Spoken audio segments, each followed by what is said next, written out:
ನಮಸ್ಕಾರ ಸ್ನೇಹಿತರೆ. ಭಾರತದ ಸ್ವಾತಂತ್ರ್ಯ ಹೋರಾಟ ಎಂದರೆ ನಮಗೆ ತಕ್ಷಣ ನೆನಪಾಗುವ ಹೆಸರುಗಳು ಕೆಲವು. ಆದರೆ ಈ ದೇಶದ ಸ್ವಾತಂತ್ರ್ಯಕ್ಕಾಗಿ ಯಾವ ಗುರುತು ಇಲ್ಲದೆ, ಯಾವ ಪ್ರಶಸ್ತಿಯ ಆಸೆ ಇಲ್ಲದೆ ತಮ್ಮ ಬದುಕನ್ನೇ ಬಲಿಕೊಟ್ಟ ಅನೇಕ ವೀರರು ಇತಿಹಾಸದ ಪುಟಗಳಲ್ಲಿ ಮೌನವಾಗಿದ್ದಾರೆ. ಅಂತಹ ಮೌನ ವೀರರಲ್ಲಿ ಒಬ್ಬಳು ಮಹಿಳೆ. ಪತಿ ಬ್ರಿಟಿಷ್ ಅಧಿಕಾರದಲ್ಲಿದ್ದರೂ ದೇಶವೇ ಮೊದಲಿಗೆ ಎಂದು ತೀರ್ಮಾನ ಮಾಡಿದಳು.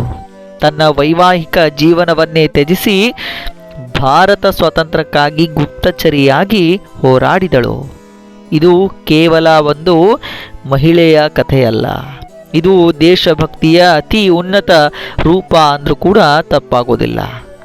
ಹಾಗಿದ್ರೆ ಭಾರತದ ಮೊದಲ ಮಹಿಳಾ ಗುಪ್ತಚರಿ ಯಾರು ಅಂತ ನೋಡೋದಾದರೆ ಅವರೇ ನೀರಾ ಆರ್ಯ.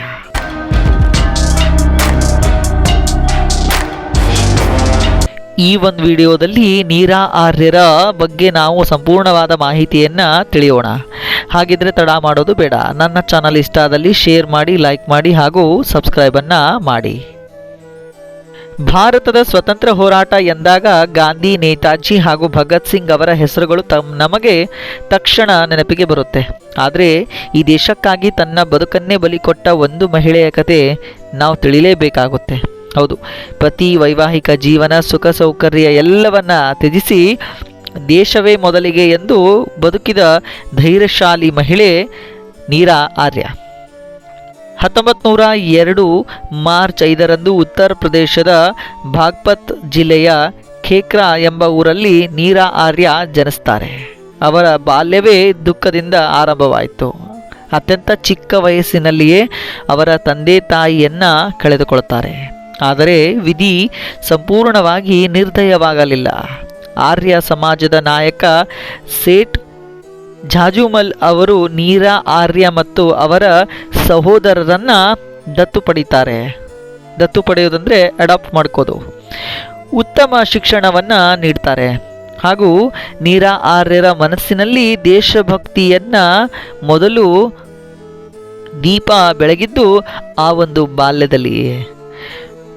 ಇನ್ನು ಬೆಳೀತಾ ನೀರಾ ಆರ್ಯ ಒಂದು ಯೌವನಕ್ಕೆ ಬಂದಾಗ ನೀರಾ ಆರ್ಯರಿಗೆ ಶ್ರೀಕಾಂತ್ ಜೈ ರಂಜನ್ ದಾಸ್ ಎಂಬ ವ್ಯಕ್ತಿ ಜೊತೆಗೆ ವಿವಾಹವನ್ನು ಮಾಡಲಾಗುತ್ತೆ. ಆದರೆ ಅವರ ಪತಿ ಬ್ರಿಟಿಷ್ ಸರ್ಕಾರದ CID ಅಧಿಕಾರಿಯಾಗಿರ್ತಾರೆ. ಅಂದರೆ ಅವರು ಕೂಡ ಗುಪ್ತಚರ ಇಲಾಖೆಯಲ್ಲಿ ಇರ್ತಾರೆ. ಇಲ್ಲಿಂದಲೇ ಅವರ ಜೀವನ ಒಂದು ತಿರುವಿಗೆ ಬಂದದ್ದು. ಹೌದು, ಇಲ್ಲಿಂದಲೇ ಶುರು ಆಯಿತು. ಒಂದು ಮನೆಯೊಳಗೆ ಎರಡು ವಿಭಿನ್ನ ನಂಬಿಕೆಗಳ ಯುದ್ಧ. ಒಂದು ಕಡೆ ತಮ್ಮ ಪತಿ ಬ್ರಿಟಿಷ್ ಸಾಮ್ರಾಜ್ಯದ ನಿಷ್ಠೆ, ಮತ್ತೊಂದು ಕಡೆ ನೀರಾ ಆರ್ಯ ಭಾರತ ಸ್ವಾತಂತ್ರ್ಯದ ಕನಸು. ನೀರಾ ಆರ್ಯರ ಹೃದಯ ಯಾವಾಗಲೂ ಒಂದೇ ಮಾತು ಹೇಳ್ತಿತ್ತು, ದೇಶವೇ ನನ್ನ ಮೊದಲ ಕುಟುಂಬ ಅಂತ. ಹೀಗಿರುವಾಗ ನೀರಾ ಆರ್ಯರ ಜೀವನದಲ್ಲಿ ಒಂದು ಮಹತ್ವ ತಿರುವು ಬಂದದ್ದು ನೇತಾಜಿ ಸುಭಾಷ್ ಚಂದ್ರ ಬೋಸ್ ಅವರ ಭೇಟಿ ನಂತರ. ಹೌದು, ನೇತಾಜಿಯ ಧ್ವನಿ ಹಾಗೂ ಅವರ ದೃಢ ಸಂಕಲ್ಪ ನೀರಾ ಆರ್ಯರ ಆತ್ಮವನ್ನು ಕದಲಿತು. ಆಜಾದ್ ಹಿಂದ್ ಫೌಜ್ ಸ್ಥಾಪನೆಯಾದಾಗ ನೀರಾ ಆರ್ಯ ರಾಣಿ ಝಾನ್ಸಿ ಪಡೆಗೆ ಸೇರ್ತಾರೆ. ಅಲ್ಲಿ ಅವರ ಸಾಮಾನ್ಯ ಸೈನಿಕ ಶಕ್ತಿಯ ಜೊತೆಗೆ ಗುಪ್ತಚರಿಯಾಗಿ SPY ಆಗಿ ಆಯ್ಕೆ ಆಗ್ತಾರೆ. ಇತ್ತ ನೀರಾ ಆರ್ಯ ಪುರುಷರ ವೇಷದಲ್ಲಿ ಬ್ರಿಟಿಷ್ ಶಿಬಿರಗಳ ಮೇಲೆ ನುಗ್ತಾ ಇದ್ರು. ಶತ್ರುಗಳ ಮಾತು ಕೇಳುವುದು, ಯುದ್ಧ ರಹಸ್ಯಗಳನ್ನು ಸಂಗ್ರಹಿಸುವುದು ಹಾಗೂ ನೇತಾಜಿಗೆ ಇದನ್ನೆಲ್ಲ ತಲುಪಿಸುವ ಕೆಲಸವನ್ನ ನೀರಾ ಆರ್ಯ ಮಾಡ್ತಾ ಇದ್ರು. ಒಂದು ತಪ್ಪು ಮಾಡಿದರೂ ಕೂಡ ಮರಣ ಖಚಿತ ಅಂತ ಅವ್ರಿಗೆ ತಿಳಿದಿತ್ತು. ಆದರೂ ಕೂಡ ಸ್ವಾತಂತ್ರ್ಯದ ಒಂದು ಉದ್ದೇಶಕ್ಕಾಗಿ ಭಯ ಇಲ್ಲದೆ ತಾವು ಮುನ್ನುಗ್ತಾ ಇದ್ರು. ಸ್ನೇಹಿತರೆ, ಒಂದು ಘಟನೆ ನೀರಾ ಆರ್ಯರ ಬದುಕಿನಲ್ಲಿ ಅವರಿಗೆ ಒಂದು ದೊಡ್ಡ ದುರಂತವಾಗಿ ಆಯಿತು. ಹೌದು, ಒಂದು ದಿನ ನೀರಾ ಆರ್ಯ ನೇತಾಜಿ ಸುಭಾಷ್ ಚಂದ್ರ ಬೋಸ್ ಅವರನ್ನು ಭೇಟಿಯಾಗಬೇಕು ಅಂತ ಹೋಗ್ತಾರೆ. ಅವರ ಪತಿ ಬ್ರಿಟಿಷ್ ಒಂದು ಅಧಿಕಾರದಲ್ಲಿ ಇದ್ದರು. ಅವರು ಕೂಡ ಗುಪ್ತವಾಗಿ ನೀರಾ ಆರ್ಯರನ್ನು ಹಿಂಬಾಲಿಸ್ತಾರೆ. ನೇತಾಜಿಯನ್ನು ಕೊಲ್ಲುವ ಉದ್ದೇಶಕ್ಕಾಗಿ ನೀರಾ ಆರ್ಯರ ಪತಿ ಕೂಡ ಹಿಂದೆ ಹೋಗ್ತಾರೆ. ಆದರೆ ನೀರಾ ಆರ್ಯರು ಈ ಒಂದು ವಿಷಯವನ್ನು ತಿಳಿದು ಒಂದು ಕ್ಷಣ ದಂಗಾಗ್ತಾರೆ. ಒಂದು ಕ್ಷಣ ತೀರ್ಮಾನದ ಒಂದು ಉದ್ದೇಶದಿಂದ ಅವರು ಏನು ಮಾಡಬೇಕು ಅಂತ ಗೊತ್ತಾಗೋದಿಲ್ಲ. ಮತ್ತೊಂದು ಜೀವವನ್ನು ತ್ಯಜಿಸಬೇಕಾದ ಸಂದರ್ಭ ಅಲ್ಲಿ ಬಂತು. ಹಾಗಿದ್ದಾಗ ನೀರಾ ಆರ್ಯ ತಮ್ಮದೇ ಒಂದು ಪಿಸ್ತೂಲಿನಿಂದ ತಮ್ಮ ಪತಿಯನ್ನು ಕೊಂದು ಹಾಕ್ತಾರೆ. ಆಗ ಅವರು ಒಪ್ಪಿಕೊಂಡದ್ದು, ಗಂಡನನ್ನು ನಾನು ಕೊಂದಿಲ್ಲ, ದೇಶದ ಶತ್ರುವನ್ನು ನಾನು ಕೊಂದಿದ್ದೇನೆ ಅಂತ ದೃಢ ಸಂಕಲ್ಪದಿಂದ ಹೇಳ್ತಾರೆ. ಇದು ಇತಿಹಾಸ ಕಂಡ ಅತ್ಯಂತ ಕಠಿಣ ತ್ಯಾಗದಲ್ಲಿ ಒಂದು. ಬ್ರಿಟಿಷರು ಈ ಒಂದು ವಿಷಯ ತಿಳಿದು ನೀರಾ ಆರ್ಯರನ್ನು ಬ್ರಿಟಿಷರು ಅಂಡಮಾನ್ ನಿಕೋಬಾರ್ ಕಾಲಾಪಾನಿ ಜೈಲಿಗೆ ಕಳುಹಿಸಲಾಗುತ್ತೆ. ಸ್ನೇಹಿತರೆ, ಇಲ್ಲಿ ನಾವು ಸೂಕ್ಷ್ಮವಾಗಿ ಒಂದು ವಿಷಯವನ್ನು ತಿಳಿದುಕೊಳ್ಬೇಕು. ಬ್ರಿಟಿಷರು ನೀರಾ ಆರ್ಯರಿಗೆ ನೇತಾಜಿ ಸುಭಾಷ್ ಚಂದ್ರ ಬೋಸ್ ಎಲ್ಲಿದ್ದಾರೆ ಅಂತ ಕೇಳುವ ಒಂದು ಉದ್ದೇಶಕ್ಕಾಗಿ ಹಲವಾರು ಬಾರಿ ಅವರನ್ನು ಹಿಂಸೆಗೆ ಒಳಪಡಿಸ್ತಾರೆ. ಎಲ್ಲ ಹಿಂಸೆಗಳ ನಂತರ ಕೂಡ ಅವರು ಹೇಳೋದಿಲ್ಲ. ಆಗ ನೀರಾ ಆರ್ಯರ ಮೇಲೆ ನಡೆದ ಹಿಂಸೆ ಮಾನವೀಯತೆ ಮೀರಿತು.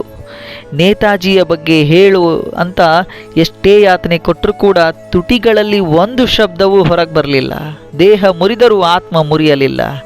ಅವರಿಗೆ ಆ ಒಂದು ಸಮಯಕ್ಕೆ ಬ್ರಿಟಿಷರು ಶಿಕ್ಷೆಯನ್ನು ಕೊಟ್ಟದ್ದು ನೀರಾ ಆರ್ಯರ ಸ್ತನಗಳನ್ನು ಕತ್ತರಿಸಿ ಹಾಕ್ತಾರೆ.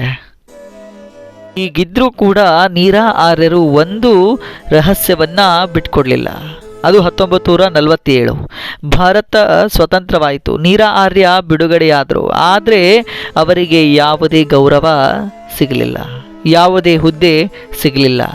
ಸರ್ಕಾರದ ಪಿಂಚಣಿಯನ್ನು ನಿರಾಕರಿಸಿ ಹೈದರಾಬಾದ್ ಚಾರ್ಮಿನಾರ್ ಬಳಿ ಹೂವು ಮಾರುತ್ತಾ ಜೀವನ ಸಾಗಿಸಿದ್ರು. ಯಾರಿಗೂ ಹೇಳಿಕೊಳ್ಳಲಿಲ್ಲ. ನಾನು ಈ ದೇಶಕ್ಕಾಗಿ ಏನು ಮಾಡಿದೆ ಅಂತ ಯಾರ ಹತ್ರ ಕೂಡ ಹೇಳಲಿಲ್ಲ ಅವರು. ಕೊನೆಗೆ 1998 ಜುಲೈ 26ರಂದು ನೀರಾ ಆರ್ಯ ನಿಧನರಾಗ್ತಾರೆ. ಅವರ ಅಂತ್ಯಕ್ರಿಯೆ ಸರಳವಾಗಿ ನಡೆಯಿತು. ಹಾಗೂ ತ್ಯಾಗ, ಅಸಮಾಧಾನ ಒಂದು ಕಡೆ ಮೌನವಾಗಿತ್ತು. ಇಂದು ನಾವು ಉಸಿರಾಡುತ್ತಿರುವ ಸ್ವಾತಂತ್ರ್ಯಕ್ಕೆ ಕಾರಣರಾದ ಅನೇಕ ಅನಾಮಧೇಯ ಯೋಧರಲ್ಲಿ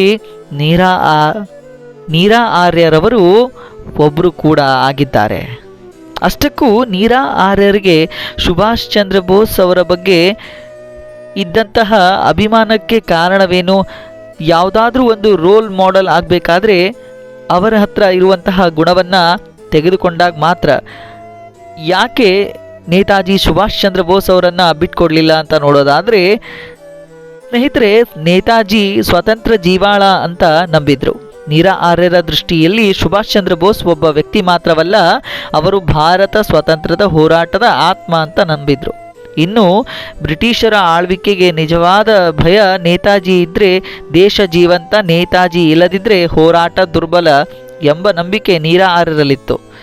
ನಾನು ಬದುಕಬೇಕಾದ್ರೆ ನೇತಾಜಿ ಬದುಕಬೇಕು ಅನ್ನೋ ಉದ್ದೇಶವನ್ನು ಹಾಗೂ ತೀರ್ಮಾನವನ್ನು ನೀರಾ ಆರ್ಯರವರು ತೆಗೆದುಕೊಂಡಿದ್ದರು. ಇನ್ನು ಇತಿಹಾಸದಲ್ಲಿ ಹೇಳುವಂತೆ ನೀರಾ ಆರ್ಯರು ಯೌವನದಲ್ಲಿದ್ದಾಗ ಒಮ್ಮೆ ಸಮುದ್ರದ ಬಳಿ ಅಪಾಯಕ್ಕೆ ಸಿಲುಕಿದಾಗ ನೇತಾಜಿ ಅವರ ಪ್ರಾಣ ಉಳಿಸಿದರು ಎಂಬ ನಂಬಿಕೆ ಕೂಡ ಇದೆ. ಹಾಗೂ ಇದು ಇತಿಹಾಸದಲ್ಲೂ ಕೂಡ ಇದೆ. ಅಂದಿನಿಂದ ಗೌರವ, ಕೃತಜ್ಞತೆ ಹಾಗೂ ನಿಷ್ಠೆ ಕೂಡ ಅವರ ಮೇಲೆ ಇತ್ತು. ಇನ್ನು ನೇತಾಜಿರವರು ಕೇವಲ ಒಬ್ಬ ವ್ಯಕ್ತಿ ಮಾತ್ರವಲ್ಲ, ಗುರು, ನಾಯಕ ಹಾಗೂ ದೇಶದ ಆಸ್ತಿ ಅಂತ ನಂಬಿದ್ದು ನೀರಾ ಆರ್ಯ. ಇನ್ನು ನೀರಾ ಆರ್ಯರಿಗೆ ದೇಶ ಮೊದಲಿಗೆ ಅವರ ತಮ್ಮ ಪತಿ ಹಾಗೂ ನೇತಾಜಿ ಕೊಲ್ಲುವ ಯತ್ನವನ್ನು ಯಾವತ್ತೂ ಅವರು ಕ್ಷಮಿಸಲಿಲ್ಲ. ಹಾಗೂ ಅವರ ದೇಶಭಕ್ತಿ ಮಾತಲ್ಲ, ತ್ಯಾಗದಲ್ಲಿ ಸಾಬೀತಾಯಿತು. ಹಾಗೂ ಸಾರಾಂಶ, ಸಣ್ಣ ಉತ್ತರ ಕೂಡ, ನೇತಾಜಿ ಬದುಕಿದರೆ ಭಾರತ ಬದುಕುತ್ತದೆ ಎಂಬ ದೃಢ ಸಂಕಲ್ಪ ಅವರಿಗೆ ತಿಳಿದಿತ್ತು. ಈ ಎಲ್ಲ ಉದ್ದೇಶಗಳಿಂದ ನೀರಾ ಆರ್ಯರವರು ನೇತಾಜಿ ಸುಭಾಷ್ ಚಂದ್ರ ಬೋಸ್ ಅವರ ಬಗ್ಗೆ ಯಾವ ಒಂದು ವಿಚಾರವೂ ಕೂಡ ಬ್ರಿಟಿಷರಿಗೆ ಬಿಟ್ಕೊಡ್ಲಿಲ್ಲ. ಸ್ವತಃ ತಮ್ಮ ಪತಿಗೆ ತಾವು ಈ ಒಂದು ವಿಷಯವನ್ನು ಬಿಟ್ಕೊಡ್ಲಿಲ್ಲ. ಎಲ್ಲಿದ್ದಾರೆ, ಹೇಗಿದ್ದಾರೆ, ಏನು ಯೋಜನೆಗಳನ್ನು ಹಾಕಿದ್ದಾರೆ ನೇತಾಜಿರವರು ಅಂತ ಹೇಳಲಿಲ್ಲ ಕೊನೆವರೆಗೂ. ಸ್ನೇಹಿತರೆ, ಒಟ್ಟಿನಲ್ಲಿ ನೀರಾ ಆರ್ಯರವರ ಜೀವನ ನಮಗೆ ಒಂದು ಪಾಠವನ್ನು ಕಲಿಸುತ್ತೆ.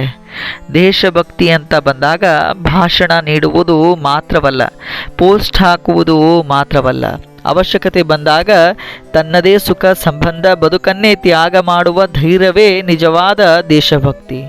ಅವರು ಯಾವುದೇ ಗೌರವ ಕೇಳಲಿಲ್ಲ, ಯಾವುದೇ ಪ್ರಶಸ್ತಿ ಬಯಸಲಿಲ್ಲ, ಇತಿಹಾಸದಲ್ಲೂ ತಮ್ಮ ಹೆಸರನ್ನು ಒತ್ತಾಯಿಸಲಿಲ್ಲ. ಆದರೆ ಇಂದು ನಾವು ಉಸಿರಾಡುತ್ತಿರುವ ಸ್ವಾತಂತ್ರ್ಯದಲ್ಲಿ ಅವರ ತ್ಯಾಗದ ವಾಸನೆ ಅಡಗಿದೆ. ನೀರಾ ಆರ್ಯ ಹೋದರೂ ಕೂಡ ಅವರ ಆತ್ಮ ಹಾಗೂ ಧೈರ್ಯ ಇಂದಿಗೂ ಪ್ರತಿಯೊಬ್ಬ ಭಾರತೀಯ ವ್ಯಕ್ತಿಗೂ ಕೂಡ ಪ್ರೇರಣೆಯಾಗಿದೆ ಅಂತ ಹೇಳ್ತಾ ಇಂದಿನ ವಿಡಿಯೋಕ್ಕೆ ನಾನು ತೆರೆಯನ್ನು ಎಳೆಯುತ್ತೇನೆ. ಮುಂದಿನ ವಿಡಿಯೋದಲ್ಲಿ ಹೊಸ ಮಾಹಿತಿ ಜೊತೆಗೆ ಮತ್ತೆ ಸಿಗೋಣ. ಧನ್ಯವಾದಗಳು.